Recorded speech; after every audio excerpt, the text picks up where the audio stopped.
കോഴിത്തോട് ശുചീകരണ പ്രവർത്തനങ്ങളുടെ ഭാഗമായി നീക്കം ചെയ്ത മാലിന്യങ്ങൾ പുളിഞ്ചേരി പാലത്തിന്റെ നടുവിലുള്ള തൂണിൽ അടിഞ്ഞുകൂടി ഒഴുക്ക് തടസ്സപ്പെടുത്തുന്നതായി പരാതി. പ്ലാസ്റ്റിക് മാലിന്യങ്ങളും ജൈവമാലിന്യങ്ങളും ഉൾപ്പെടെയുള്ള അവശിഷ്ടങ്ങളാണ് പാലത്തിന്റെ തൂണിൽ തടഞ്ഞു നിൽക്കുന്നത്. ഇറിഗേഷൻ വകുപ്പ് ഉദ്യോഗസ്ഥർ കഴിഞ്ഞ ദിവസങ്ങളിൽ കോഴിത്തോടിന്റെ ഇരുകരകളിലും സമീപ പ്രദേശങ്ങളിലുമുണ്ടായിരുന്ന പാഴ്മരങ്ങൾ, പുല്ലുകൾ, മറ്റു മാലിന്യങ്ങൾ എന്നിവ വെട്ടിനീക്കി ശുചീകരണ പ്രവർത്തനങ്ങൾ നടത്തിയിരുന്നു. എന്നാൽ നീക്കം ചെയ്ത മാലിന്യങ്ങളിൽ വലിയൊരു ഭാഗവും ഒഴുക്കിൽപ്പെട്ട് പുളിഞ്ചേരി പാലത്തിന് സമീപമെത്തി തൂണിൽ കുടുങ്ങിക്കിടക്കുന്നതോടെയാണ് പ്രതിസന്ധി രൂപപ്പെട്ടത്.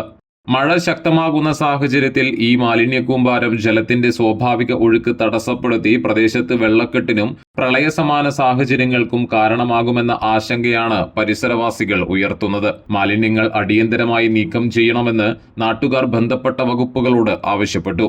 എളവള്ളി പഞ്ചായത്തിനെയും പാവറട്ടി പഞ്ചായത്തിനെയും ബന്ധിപ്പിക്കുന്ന പ്രധാന ഗതാഗത സൗകര്യമായ പുളിഞ്ചേരി പാലം മുല്ലശ്ശേരി ബ്ലോക്ക് പഞ്ചായത്തിന്റെ 2024-25 വാർഷിക പദ്ധതിയിൽ ഉൾപ്പെടുത്തി ഏകദേശം 10 ലക്ഷം രൂപ ചെലവഴിച്ചാണ് നിർമ്മിച്ചത്.